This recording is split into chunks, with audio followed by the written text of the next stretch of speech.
Hello friends, మీరు వచ్చేసి comment సెక్షన్లో మేడం నేను ఏపీలో డిప్లొమా ఇన్ ఫార్మసీ కోర్స్ చేసిన, నేను వచ్చేసి తెలంగాణలో పీసీఐ రిజిస్ట్రేషన్ చేసుకోవచ్చా అనేసి మీరు కామెంట్ సెక్షన్లో అడిగారు.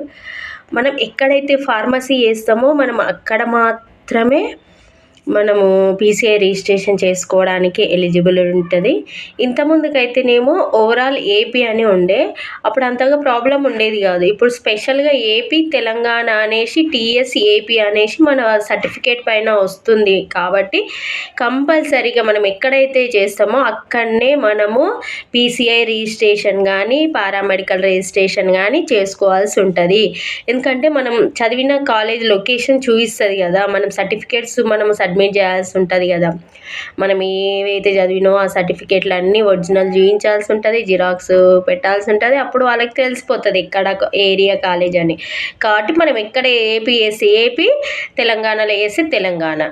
ఇది మీ డౌట్ క్లియర్ అయింది అనుకుంటున్నానండి. Thanks for watching our channel. Thank you so much.